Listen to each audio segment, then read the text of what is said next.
Now we'll go to our penultimate panel before lunch here, or the penultimate panel. And we're going to talk a little bit about public benefits now and education benefits. So I think, Jen, there you are.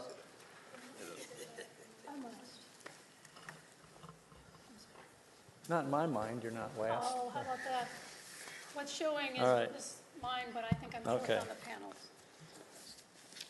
So on the panel, we have Richard Klein, who's the practice group manager for our employment law practice.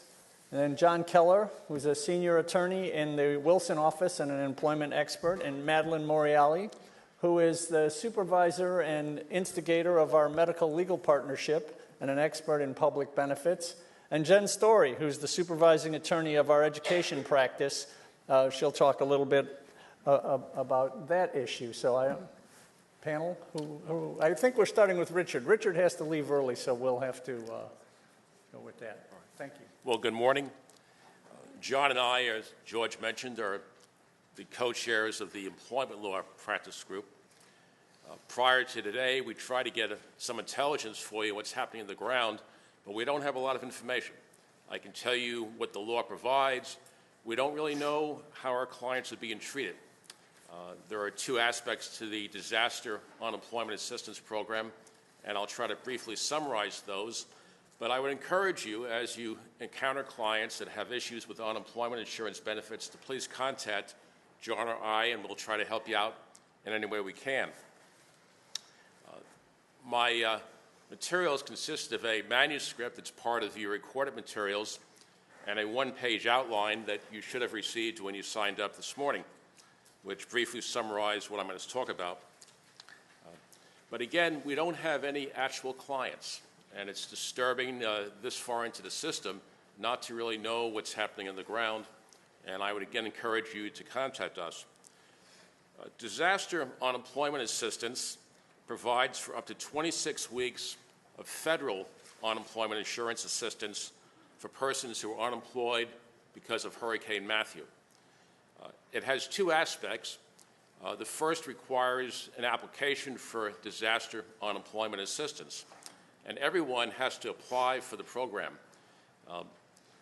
Persons who would normally not be eligible for unemployment insurance, such as self-employed workers or persons who have insufficient weeks of coverage, still have to apply for state benefits, and then when they're denied, they then apply for disaster unemployment assistance. The normal requirement for a one-week waiting period and the job search requirements were eliminated. So if your client resides in one of the 45 covered counties, he or she will not have to engage in the 5 work contacts per week for the job search requirements if they're receiving DUA benefits. Ordinarily, there's a one-week waiting period required when you apply for unemployment insurance benefits.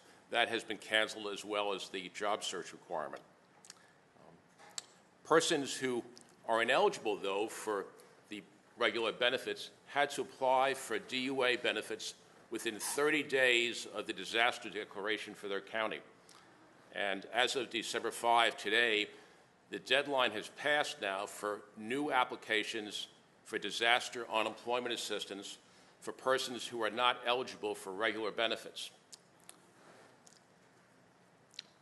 If a person, though, is receiving the unemployment insurance benefits because of a job loss caused by Hurricane Matthew, when those benefits end, if they're still unemployed because of the storm, they can apply for disaster unemployment assistance. Their date of application for those benefits will be considered the date of the original application for unemployment insurance, so the 30 days does not apply to them. So if you have any clients who are receiving state benefits because of the disaster, when those benefits end, if they're still unemployed, they can apply for up to 26 weeks of additional DUA benefits. There's not been a lot of guidance about how that process is to work. You would think it would be seamless and people should just automatically become eligible for DUA, but that's not how the state is doing it. They require a separate application for DUA after the end of the regular benefit period. We recommend that people contact DES, Division of Employment Security, by the toll-free number used for applications in the last week in which they're receiving unemployment insurance benefits. So if they're filing for that last week, that's also the week they should file a claim for DUA benefits with the State Division of Employment Security. That's all I have right now. Again, we would welcome people contacting either John or myself to inform us as to what's happening.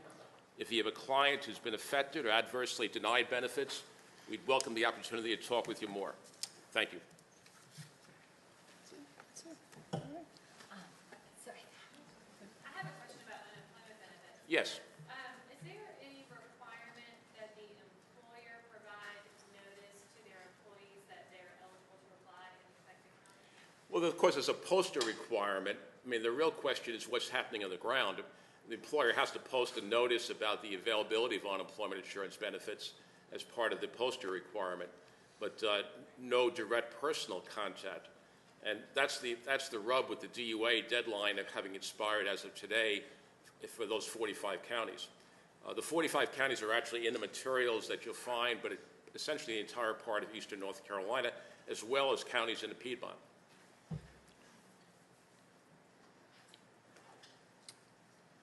Okay. So I actually had a PowerPoint, I don't know if it's possible to pull that up, about school stability. Oh, sorry.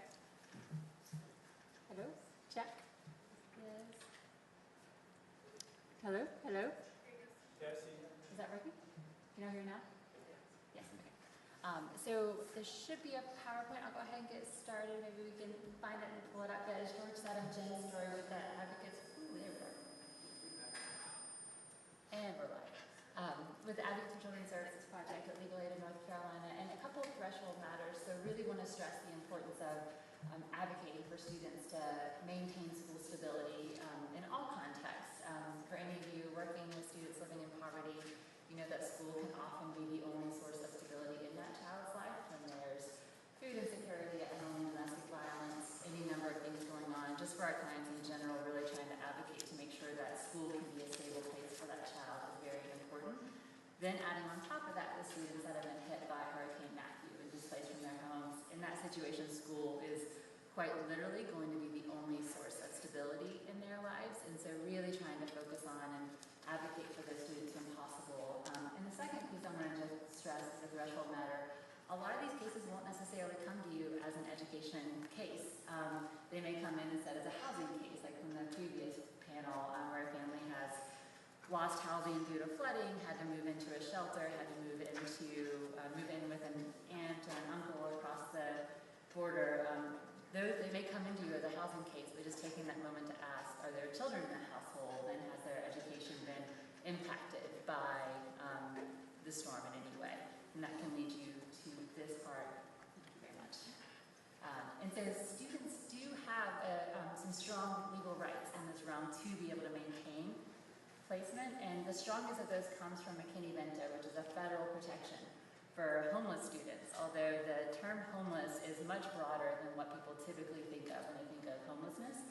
So it includes students who are living in any of those situations that you see listed at the top, which is going to include a lot of the families that you'll be working with that have been displaced from Matthew. So if they're living in a shelter, or if they're living doubled up with a friend or other family member, that they don't have a legal right to remain there. In those situations, students very likely, actually if they're in this top category, they will qualify for the McKinney-Vento protections. Even if they're not exactly fitting in that top category, the threshold inquiry is whether they lack a fixed, adequate, and regular nighttime residence. And so looking at, is this their long-term plan? Could they be asked to leave at any point? Are there 5 people living in one room kind of deal? Those are the types of questions you want to be thinking about. And if any of these are met, then they will qualify for McKinney-Vento. And I've included a lot of materials in the electronic packets that were provided to you. There's 2 in particular. One is targeted at families. And so if you're working with a family or just community groups on these issues, it's a front and back, ideally designed to be parent-friendly, and so please feel free to disseminate those. And the next part is really heavily kind of going into legal rights. So I'm going to hit the high points with some of these, but know that there's lots more materials in your packets.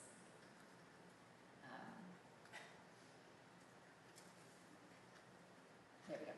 And so once a student does qualify, they have really important legal rights to help them maintain uninterrupted access to education. I tend to focus more on the student's ability to maintain in their previous school where they were before they were displaced, because that's kind of our idea of school stability, that they want to be able to stay with those teachers and stay with those students.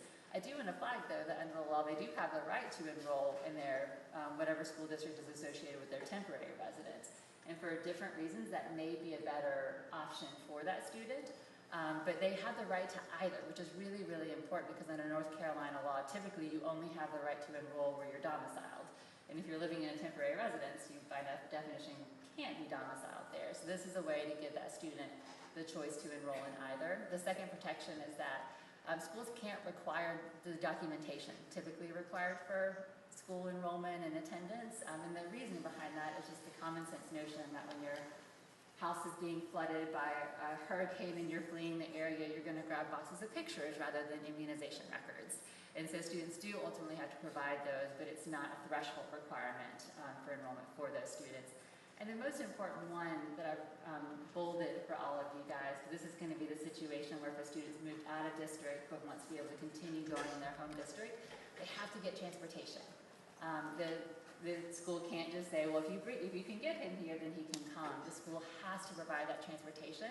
And if they're out of district, then the two districts can work together on that. So it doesn't just follow the one school district. But at the end of the day, when we're focused on students' rights, the student has the right to be transported. And so transportation should never be a barrier for those students. The last few rights. So one, and hopefully you won't encounter this too much, you want to make sure that students who are eligible for McKinney-Vento protections aren't receiving lesser services or segregated services. We don't see this too often, but I have seen, kind of one example that I have seen is a school not letting students who qualify as McKinney-Vento do band and take instruments home with them, because they said that if you're homeless, you're more likely to lose instruments and they're very expensive to replace. And so we would say that would be a clear violation of that provision. And so all of this is really overseen by each district has to have a coordinator who is supposed to be an expert in these laws. There will be point people at each individual school, but each district under federal law has to have the McKinney-Vento liaison who's going to be your go-to. And in your materials, we added all the contact information for any of the counties that have been hit. And they're really going to be your best go-to. These are not people that are kind of central office, admin, type people. Often they have social work backgrounds and are going to be focused on that, so they can really be great resources for you.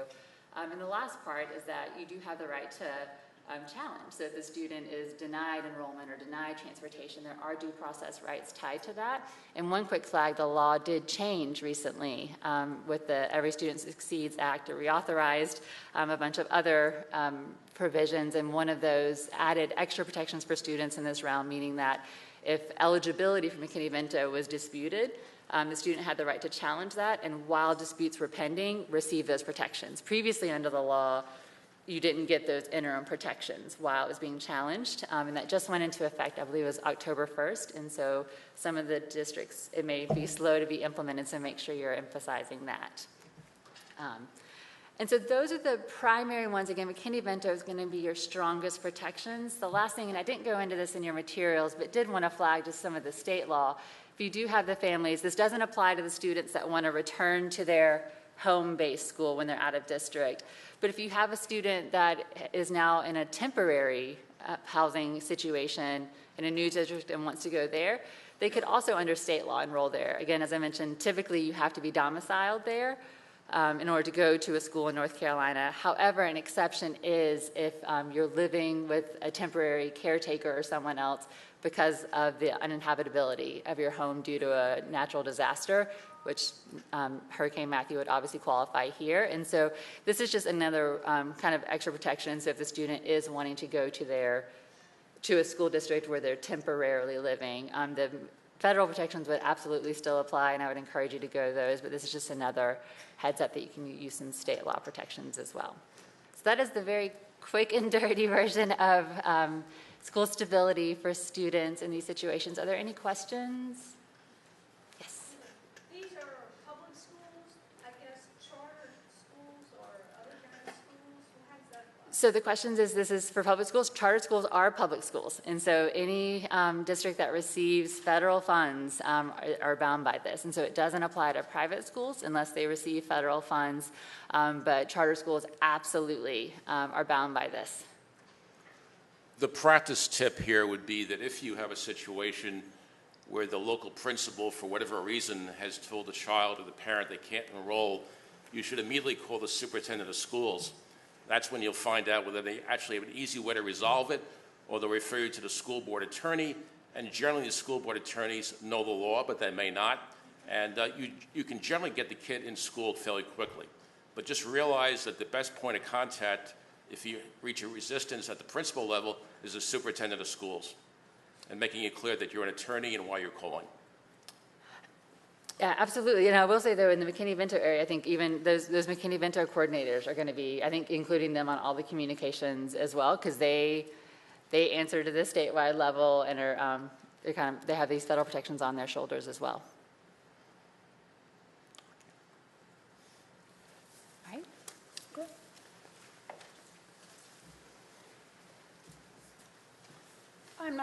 I'm not sure why I'm standing. I'm short, so it would be about the same, I think. I'm Madeline Morielli, and while my slides are being loaded, I want to acknowledge the person who really is the true expert in many areas of public benefits law, who is unable to be here today, and that's Barbara Deegan, and I've got her name on the cover slide for us. She's from our Morganton office and has apologized because she's got a scheduling conflict. As George said, I have the pleasure of working with many of legal aid's local offices that are involved in our medical legal partnership program. When Barbara and I were tasked with this aspect, this question on the panel, talk about public benefits law for families experiencing disaster, we thought, oh my goodness, how do we do that? We've got a panel with 30 minutes and multiple topics, and in some ways we could have done it in sort of like Richard and John did, which is, there's kind of one, there's disaster SNAP, and we can do that one real fast because the deadlines have already passed. And there's a couple of other federal programs, run through the USDA, replacement SNAP and supplemental. Well, the deadlines for those have passed, so what are we going to do for the rest of the time? And the answer to that is there are a lot of people in the counties affected by this disaster who may never have been eligible for public benefits before, but because of the disruption in their lives, their circumstances have changed, and they may now be eligible for what we call the traditional public benefits. There also may be families who are receiving traditional public benefits whose benefits were suspended or terminated or didn't follow them as they moved to somewhere else. So they may need assistance with replacement cards and making sure that those agencies, whether federal or state, that administer the benefits program, those existing benefits programs, know how to find them. So that's kind of a long intro, but in some ways we felt like our charge was so broad that how could we get more than sort of a list? And so let me direct you to the materials that were uploaded to the website already. First of all, there's a long list. If you go to disasterassistance.gov, and you can click on the state, and then you can give some basic parameters about the types of assistance you're looking for. You're going to find many dozens of programs, whether federally administered and run or run through the states, that are going to deal with employment, that are going to deal with housing, that are going to deal with food issues, disability issues. So if your particular interest as a pro bono attorney is in a specific type of assistance, we couldn't possibly go through all of those here. Go to disasterassistance.gov and get familiar with there's really great little one-page fact sheets with clicks where you can get more information. The other thing that we did is we gave a couple of fact sheets that listed some of the major, most well-known public benefits programs. That's already in your materials.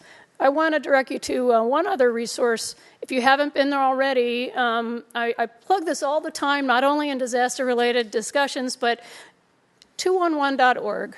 If you're not familiar with the United Way's national service, 211.org, it really is, it started as a phone conversation. Wherever you were, in whatever county in the United States, if there was a United Way operating, you could call 211 on the phone. I'm old-fashioned, to dial it, right? And get hooked up to local resources around emergency situations. That's now a live website, and you can go to it in North Carolina, and then you can go click a couple more times, and you can get to disaster and Matthew, and there's a wonderful link, they update it, isn't that great? They update it, not us, with information about all kinds of publicly funded and privately offered emergency resources. So spend 1 minute, get familiar with the federal disasterassistance.gov, and then spend another minute, click on it, because it really is updated regularly, 211.org, and then go into North Carolina and Hurricane Matthew. And it's particularly the second one, the 211.org resource, it's written for a low literacy audience. And so it's very helpful. You can cut and paste and provide it to the specific information you need. Last thing I'm going to say on this cover slide, and I have very few slides, is there are other resources that are non-federal agency and not state administered, meaning the state of North Carolina, typically through DHHS, or the county system, departments of social services. So, for example, the Lumbee tribe of North Carolina administers programs to eligible members of the Lumbee Nation. And so they have some of their, they have separate programs with separate details and eligibility rules. I know Candace is here, and I'm sure that others who are down in that region of the state are familiar with that, but those volunteers who are working with the disaster programs may not be aware of that. So I've got some links here for addition. I see Dale now. There are many people in the room who know a lot more about the non-DSS HHS resources. Okay. So, as I said, I've already previewed this. There are, in the world of disaster benefits, the most well-known are those that relate to nutrition assistance. SNAP is the Supplemental Nutrition Assistance Program. We used to call it food stamps. That's what we're talking about, food stamp SNAP. So there's, in North Carolina, in order to get disaster SNAP, the state had to apply for and get permission from the USDA to offer several different benefits as a result of this disaster. So for the group of things under disaster-specific nutrition assistance program, we have disaster SNAP, replacement SNAP, and hot food waiver. The deadlines for applying for those or getting those have already passed. Replacement SNAP was automatic. So if you were, well, in some counties it was automatic, in others you had to give an affidavit. But basically, if you were already getting food stamps and you lost some of your food as a result of power losses or having to leave it behind, you could get replacement benefits for what was lost, okay? Supplemental benefits, I should have typed on there, were provided already automatically to anyone who was enrolled in SNAP in October 2016. If they were already getting those benefits, they got a supplement. And the supplement was possibly even higher than what they were getting before. It was the maximum amount for a household of that size. So that was automatically done. Now, so you wonder how automatic means. What we mean is their EBT card got loaded with additional funds, right? So as long as they had the EBT card and it was loaded, they were able to use that card. Hot food waiver was another sort of special program that was, all of these are limited to people who were living in the counties designated as disaster at the time of the disaster.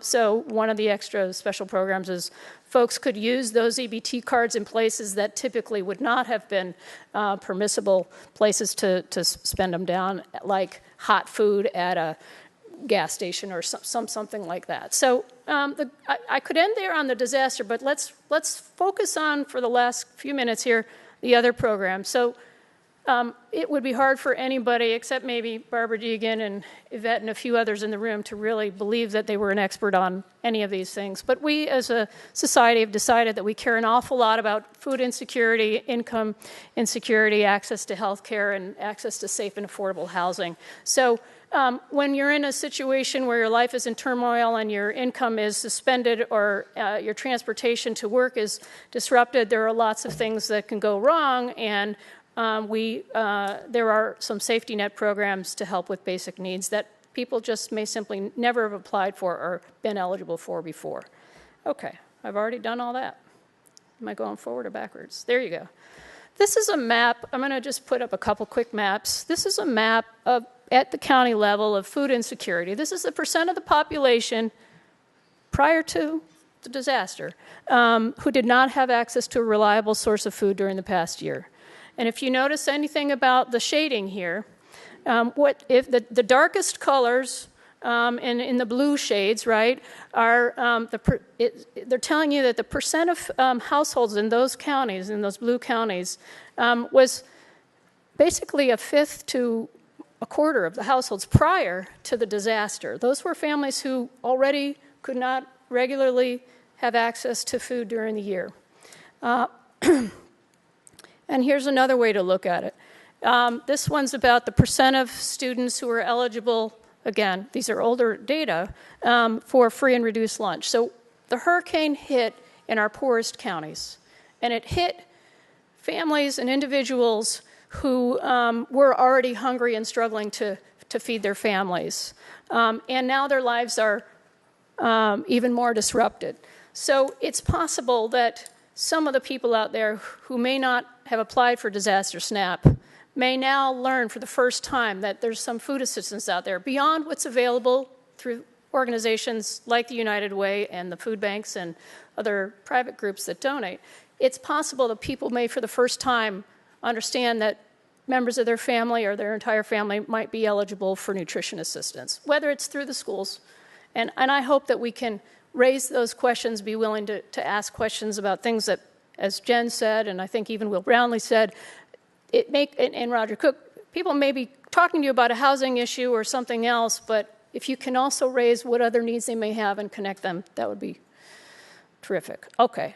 So we already had a SNAP program, of course, and it's, to go through any of the programs I'm about to go through in any detail, I'd lose you, and you're not going to need to be an expert on any of them. For all of our publicly funded programs, the eligibility rules are complicated. What you need to know is that they're out there. The appeals process, we get involved as legal assistants at the appeals level, not at the application process. So the due process rights, all of these things are going to, it's too hard to go through this in any detail for all these programs. I'm going to fly by them. So we've got SNAP. One thing you need to understand is that earlier in 2016, the state of North Carolina had some major changes unrelated to the disaster, and it's now very, very, very difficult for adults who don't have children in the household who are not to get SNAP benefits. It's called the ABOD program, and so there may be people who have time-limited SNAP benefits, adults who are not working. Here's a flash again. Just which counties are we looking at? We're looking at this is the percent of population in certain counties at 125% of poverty. So what is that? So 125% of poverty, it's a federal poverty guide. If you're a family of one, a household of one, 125% of poverty is basically $15,000. I'm rounding. And if you're a family of three, about $25,000. Okay? So which counties were the hardest hit? Well, here's 50% of the poverty level. So to say that you're in a household at 50% of poverty means for a family of one under $6,000 income and for a family of three, basically $10,000 income. So we have enormous numbers and percents of households in these counties already very, very poor. And so we care a lot about making sure folks are aware of income support programs. The most well-known is Work First and TANF. The information about all these programs is in your materials. There's a benefit diversion program, which is an alternative to the cash assistance, which is people who are at least as old as me might have remembered something about AFDC.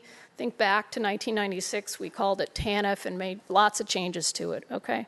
All right. For people who are disabled, there's two major assistance categories. This is money into the bank account or into the designated account.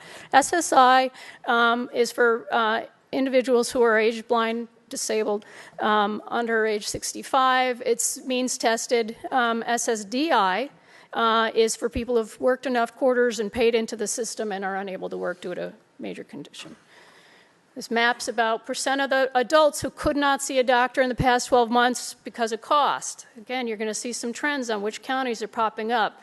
Can't leave today without talking about health insurance and medications. A lot of people need help with, for the first time, they may have lost their job or their ability to get to work, and their employer-based coverage may not be available to them. So please remember, we're in open enrollment period, and people who've had a major life change, like disruptive where they're living, or other people in their household may qualify now for subsidized coverage, and they may not have been eligible before. So in your materials, again, information about medication assistance programs.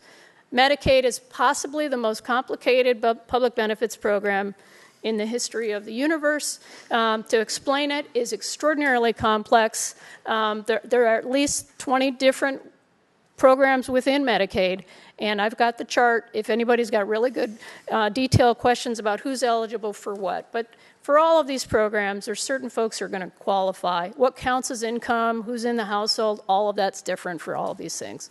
So Medicaid and Health Choice for Kids are the major publicly funded insurance programs for children, and Medicaid for adults with disabilities is vital. And I think we're close to time. I'm just going to put up 2 more slides. This one is just, people think that there's a lot of subsidized housing out there, and I have to kind of look up and put her on the spot. Maybe later we can hear. When we were in Lumberton, I'm pretty sure that we were told that the major subsidized housing apartment complex is unavailable. Talk to there's a couple of them. Okay, if you think that there's affordable housing in these communities, you're probably wrong. The counties that are shaded in the darker color, so this is the number of subsidized units available, right? And this is the percent of households that have severe housing problems. So these are counties that had major issues with lack of affordable housing and in bad housing conditions ahead of time. And my last slide is this one. There's several programs administered through county governments or the Lumbee Indian tribe to provide energy assistance or help with the one-time utility bill or one-time emergency rent. Like I said, it was too big a task to go through really fast, but you've got some materials and you've got ways to find additional information. So there are a lot of people who think about public benefits, and you can quickly get into the sort of deserving poor, undeserving poor. It's so complicated, it's easier to just kind of focus somewhere else. But for families who have very, very little in reserve, these can really, truly provide an important safety net. So thank you.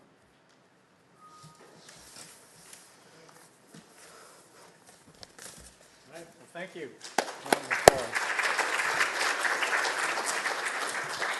The housing stuff, just as an example, Wake County has 60,000 families who fall below the poverty guidelines, and there are fewer than 11,000 subsidized or public housing units available. Same goes across the state. There's roughly 600,000 or so people in poverty, fewer than roughly 200,000 units of subsidized or public housing in the state. So there's an enormous gap between what the perception is that poor people have in terms of benefits and what the actual conditions that they live in are.